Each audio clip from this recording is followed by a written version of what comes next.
Hi, it's Caroline Leavitt. I'm here with my cold, and I'm the co-founder of A Mighty Blaze with Jenna Blum, which we started when lockdown began as a way to help authors whose tours were canceled, like mine, and to help indie bookstores whose doors were shuttered, and to connect readers with writers. And it's, we're 5 now. We're celebrating that this month, and it's like the baby's grown up, and time goes so fast. So thank you all for tuning in and everything else. A few housekeeping things before I introduce our guest, who I'm so excited to host. You will see a chat on the right. Please, if you have any comments, any questions, pop them in. Don't be shy.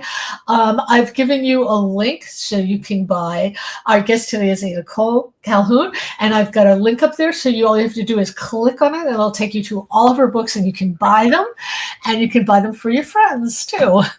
So I'm really, really excited today, as I said, because we have New York Times bestselling author Ada Calhoun. And look at this gorgeous cover. We were just talking about it. It's so saturated red. I love it. So her novel Crush was picked up by the New Yorker, Time, Harper's Bazaar, The Washington Post, and Vulture as the most anticipated book of 2025. It was hailed on the Today Show as the month's best romance, which is kind of a funny title because when you hear romance, you think of, bodice rippers and, women in Elizabethan outfits or whatever, but that's a really great thing. Her memoir, Also a Poet, was widely named the best book of 2022. Past books include Why We Can't Sleep, Wedding Toast I'll Never Give, and St. Mark's is Dead. So let me read you some of the raves for this amazing book. Crush marks Ada Calhoun's arrival as a novelist, and what an incredibly explosive arrival it is. This book is a sumptuous exploration of how desire takes us over without a shred of moral hedging. Somehow clarifying novel that will grab you by your shoulders and shake you until you feel alive. Isaac Fitzgerald. Kirkus Reviews raves Calhoun's debut following the wonderful memoir, Also a Poet, is chock full of great lines, both hers and quotations from other writers. Anything Ada Calhoun wants to write is well worth reading. That's such a great quote. And Claire Dederer has said, in Crush, desire is an irresistible force. Ada Calhoun is a master at capturing the way we live, and her propulsive, witty, dreamy debut novel made me feel like I was exchanging secrets with my smartest friends, a heady delight. And finally, in a starred book list, suspense is a primary draw for this angsty, metaphysical, literature-besotted love story. Crush, such a charged word, interrogates all that we think we know about love and soulmates, commitment and conviction, while tracking the long struggle to fully become oneself and do right. So I want to welcome Ada and her wonderful book, Crush. Ada Calhoun, welcome so much for being here. I'm so excited. Just really excited to have you here. I have a lot of questions for you. So Crush has an amazing premise, which is husband and wife, and they decide to open up their marriage. So the woman's going to open up first. And he gives his wife permission to explore her crush, and they invite partners into their marriage. But the main question the novel is asking is, what does that mean? What does that really mean? So before I ask you to answer that question, I have another one. I hate the questions all authors are always asked, which is, where do you get your ideas? But I love the question, what was haunting you? What were you thinking about and obsessing about that made you want to write Crush? Thank you so much for having me. This is such a, I love this podcast. I really enjoyed it as a listener. So it is very good to be on here. So I had a kind of a wild few years. I hit this patch, as I think a lot of us do in midlife, of one sort of intense experience after another. So the death of my father, the death of other people in my family, a divorce, the move, my son leaving for college. It was sort of just this, it was like the life stressors index. I feel like I kind of ran the table on, and I process things by writing about them typically. And so I knew I would do something, and I didn't know what, because I've always done nonfiction before. So I thought, I'll just do I'll do nonfiction. I'll do like Why We Can't Sleep 2, More of a Bummer Than Ever. I will do also a Poet 2, more about, my father and our troubled relationship. And then I thought, or I could somehow find a way to make this really pleasurable and joyful and exciting for myself.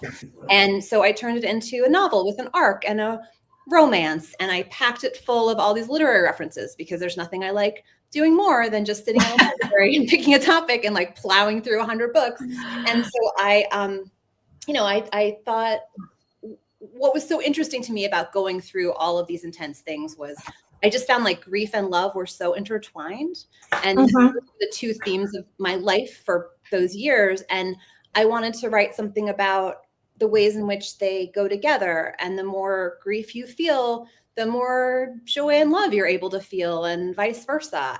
So that was my goal. And so I was haunted by love and haunted by grief. And I thought I will tell a story that is fictional, that is not a memoir, and it will deliver me in some way from the chaos of these years. And it really did. That's great. That's great. I love when a lot of times you set out to write a book and you think you know what you're writing about, and then when you finish it, you realize, oh, this is really what I needed to write at the time. So how terrifying was it for you to write a novel? I mean, did you just sort of sit there and write it, or did you outline it, or did you read books, or did you think, I know how to tell a story and I'm going to do this? I wrote it a lot like I've written every book, which was just to have some basic idea that I'm starting out with, and then to just be carried along by whatever it wants to be and whatever it wants to do. I've learned, I think, to just trust the book. And this one really wanted to be a novel, and it wanted this to happen here and this to happen there, and for these quotes to be here. And so it was, it was one of those things where you like write it in 15 years and in a month, right? Like it was right. And I found it so pleasurable. And I think in a way I feel very naive and a little ridiculous trying to talk to my novelist friends and say, like, did you know about this? You can make things up. Like, you don't have to fact check anything. And they're all like, yeah, we know. We totally know.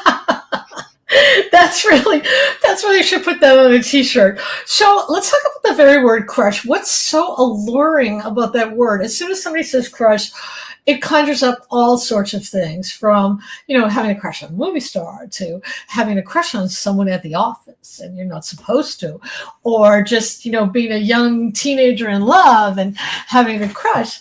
Tell us about your thoughts about that word, and tell us about, let's talk about your characters. Like, what are their thoughts about that word crush? I really like the title a lot. It was not the original title. What was it? What was the original title? The original title was The Anniversary of the Unexplained, because there is a sort of mystical experience in it. And I thought that was so much the point of the book for me. And my wonderful, wonderful editor said, yes, lovely title. That is not the title for this book. This book is this very exciting experience of this particular kind of like liminal love, something that doesn't quite fit in. So what I thought was interesting about the character is, so she has all these different kinds of love in her life, right? She has the love for the husband and the son and the father and the really smart best friend and all these community things. And then this other love comes along, and it doesn't fit anywhere. And I think that's often the role that crushes play in our life, where they're very important and very significant in some way that we can't entirely explain. And they don't quite fit into any of the roles. Right. Here, and they last a certain amount of time. And I think they're pretty much always time bound. You don't hear about crushes lasting 50 years. Often. That's right. They either fizzle out or they turn into love. Right. They become a relationship, or they fizzle. Yeah. That's so interesting. I'd love for you to talk about being faithful. How do you stay faithful to one person in your life while being faithful to yourself? Yeah.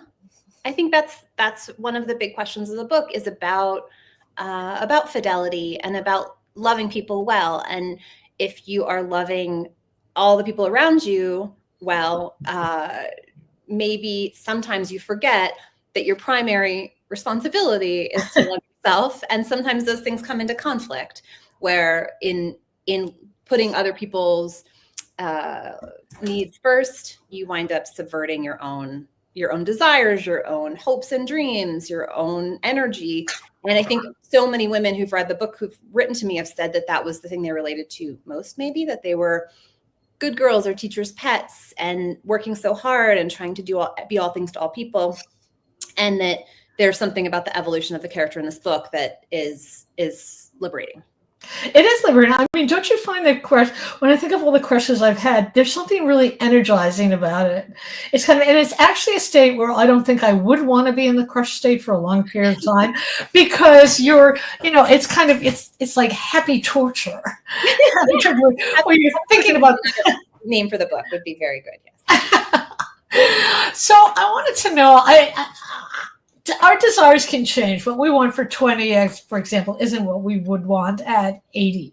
Do you also think that society also tends to change what we want or what we feel we should want too? Yeah, so I think that the character in the book is very pleased with the concept of herself as good. She is true, she is thoughtful, she is kind, she is loyal to her husband in all these ways. And then it gets on the table that she can maybe pursue these other things while also not telling lies and not being bad. And so that appeals to her suddenly. She thinks, oh, well, maybe I can have these other things. I can make these liminal things into part of my life without betraying anyone. And that is the only way I think she would consider doing such a thing. But it's remarkably difficult, as many people find, to make room for these inconvenient, confusing relationships in the context of a marriage. But it also expands you. I feel like it expands who you are, and it expands, what your heart can do. It's just an incredibly interesting thing. I also find it incredibly interesting that you said in an interview that the first men who read the book found it incredibly sad. And I thought, really? That's so interesting. So, I want to know, why do you think that is? Like, did they explain that further? Why is it sad? Yeah, I think a couple of, so I gave it to a few people in publishing around the same time. And yeah, the first couple of minutes came back, we're like, oh yeah, I don't know. This is really kind of depressing. It's about the relationship sort of falling apart. And the first couple of women who came back, it was completely opposite. And one of them said, this book saved my life. And the other one said, this is the happiest, most exciting, frothy thing I've read in a long time. So it was just very funny, because I think it is, and not to say men haven't enjoyed it since, because many have, and I've heard from them, and that's wonderful too.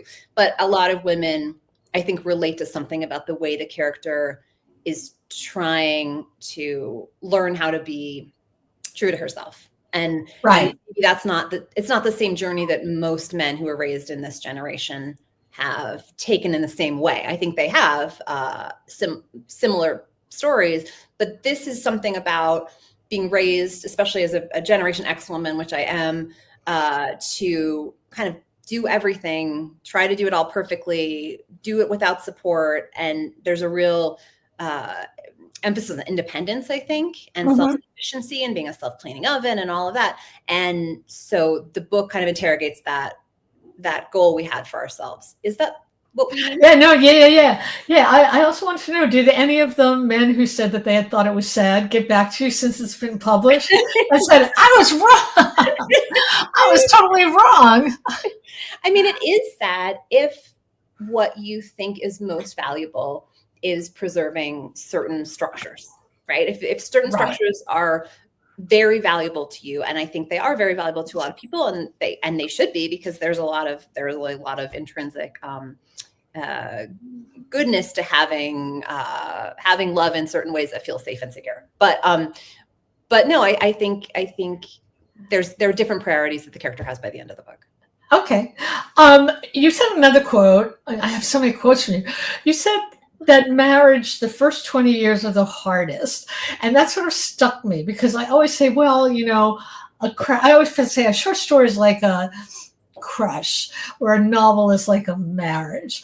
And there's something about, if you've been married for a long time, it's a very different kind of love than when you're first married. It's like maybe you don't get that. I don't know how. I guess I want to hear you talk about it. So I wrote a modern love column called The Wedding Toast I'll Never Give about, was it 10 years ago? And that was a moment when I was struggling in my marriage. I was really annoyed with my husband. And I was also going to all of these weddings because we had gotten married rather young. And so we'd been together 15 years or something by that point, and married, I think, like 11 or 12. And so we're at these weddings and everybody's saying, this is going to be so fun. It's just going to be like, we'll be each other's best friends forever. And so, the way vows are often. And so we're listening to this and thinking like, yeah, it's going to be great. And we're in this real rough patch. So the essay is basically about why, even though it is not like that, why, even though it is often very hard and you might actually want to kill this other person, there is value in being together. And there is something, that is so nourishing about those long-term relationships. So and that book, the fortunate thing about that book, which is very pro-marriage, is that it also talks about how hard marriage is. And I think if I'd written a book that was like, marriage is so easy, that it would be a little bit hard to then have a divorce book after that. But I think it's consistent. I feel I don't disown it. Yeah, and I want to point out to people that Ada also has a book called The Wedding Toast I Never Gave. Am I getting the title right? And it's also, if you go to that link that I put up in the chat, you can get that book too. And you should. It makes a really good wedding gift. So I want to tell you. They use it for, when they have to give toasts, or they have to be officiants or do vows, which makes me so happy. Like I still get those like 10 years ago. Yeah. So I want to read you some of the comments you have. Renee Hershkovitz says, hi from Southeast Florida. Robin Stahl says, hi from Idaho. Renee again says, cool cover. I love the title Crush. And Robin also says, the comments from your readers reflect more about them than of the book. And Renee says, I think it's important for both people to be able to grow while they're married, although it's important for people to be able to laugh together. Oh no, absolutely. There's this postcard that's my favorite in the world, and it shows two very old people, just clowning around and acting like idiots. And it said, the secret to a long marriage is both of you act like idiots at the same time. And I was like, I think that's true. All right. So your novel asks the question, what kind of desire do women deserve? And I think that word deserve is kind of tricky, because my feeling is, well, they deserve whatever they goddamn want, which I think is what you would say. So what do you think about that? Yeah, well, the comments were lovely. Thank you all. Leave more. I'm happy to answer any questions or talk about anything. But I loved what one of them said about how the comments on the book, like the reviews of the book, have been so personal in these ways that I have found fascinating. And so much of the feedback I've gotten has been that it makes people think about their own relationships and their own lives in very detailed ways. And I think it's been picked up by a lot of book clubs, because people really have these incredible discussions that come out of having read it. Even if they don't like it particularly, they wind up thinking a lot about their own lives and talking about them. So I'm really happy about that. That was one thing. I love the thing about changing. Yeah, you have to change in ways that are compatible. And so I've written 3 modern love columns. I think it might be a record. And one of them was about change and the way we don't really change often, just to become infinitely more fun and cuter and this kind of upward trajectory forever. And that there is this sort of roller coaster of different kinds of experiences, right? You have really hard times, you lose jobs, you go through phases where you're really happy and successful, and then when you're sad, and it's very uncommon for two people to be on the same wavelength. Right. How do you negotiate those times when one's going up and one's going down? And right. It's really difficult. I wanted to ask you about your book, also a poet. You said about finishing a book that your father, an art critic, had started to write about Frank O'Hara. We were talking before. I said, like, I love Frank O'Hara was the first poet I love. Yeah. I want to know, what is that like, finishing a book that somebody else started? I mean, what was the benefits of that? I think I know the answer to that. And what were the what were the not so great things that went on? Well, so I loved hearing before we got on air about your experiences in New York City and in the sort of bohemian swirl and poetry. Oh world. yeah. And so you'll of course where this world this book comes out of. But what happened was I was in my parents' basement in 2018, and I found this shoebox full of cassette tapes, and they had names on them like Larry Rivers and Kenneth Koch, and they were all these different artists and writers from 50s, 60s, 70s New York. And I asked my father what they were, and he said, "Oh, I started this book, and in the 70s, I never finished it." And to me, this was horrifying because I am very into deadlines and commitments, and also my day job is I ghostwrite. I've ghostwritten 30 books, and often you have a lot less material, a lot less time with these people than my father had gotten with all these people he was writing about. So I said, "Oh, I'll finish it for you. This is good. You're like, you're getting up there, and I can do this. It'd be good for us. And also I'll kind of win in this way in our very competitive and fraught relationship." And then all hell broke loose. My parents' building burned up in a freak electrical fire. My father was given 6 months to live and get diagnosed with stage 4 lung cancer. And then I ran into some of the same problems with the estate that he had 40 years earlier. And while I was listening to the tapes, I found that I was on them as a baby. And so I was able to see more in this very strange way, my relationship with my father from birth. And some of it was documented in these very interesting ways. So the book wound up being a memoir, and it wound up being about my father and me, and then also weaving in these aspects of Frank O'Hara's story that I thought were relevant to the way we both loved him, and we both loved writing. We both loved New York, and we fought with each other. That's wonderful. I'm so fascinated that you do ghostwriting. I tried to ghostwrite a book once, and it ended up sounding like one of my novels, and I had to back away.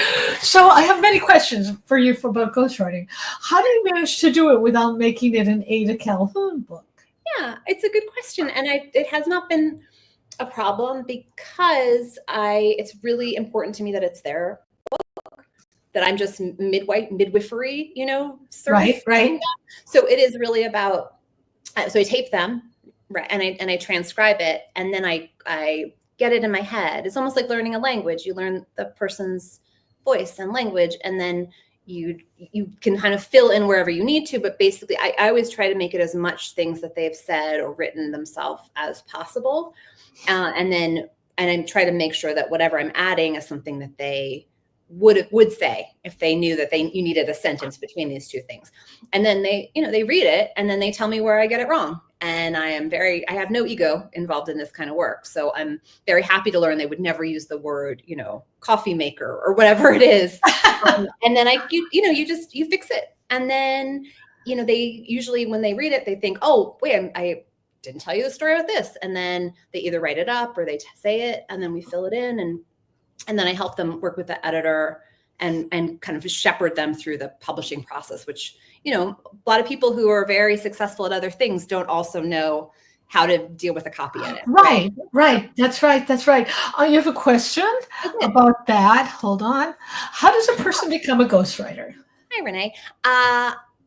What a cute dog. Well, usually you've written at least one book of your own, because you really need to know the process in order to help other people through it. And the work like that usually comes through agents who are trying to make a book happen. And then they realize that the person whose story needs to be told needs some kind of help telling the story. And it's a really wide range of help. So I have gotten hundreds of pages from somebody who, is a great at storytelling, but can't do structure. So then I take that and I shape it. And then I say, "How about this?" And I have taped people talking, and they never wrote down a word, but they were able to tell these incredible stories.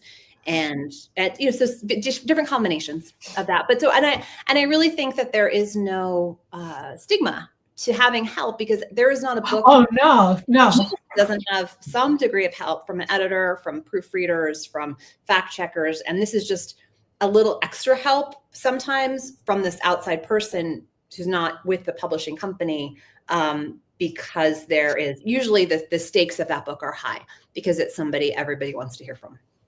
Yeah, writing can be a very collaborative thing.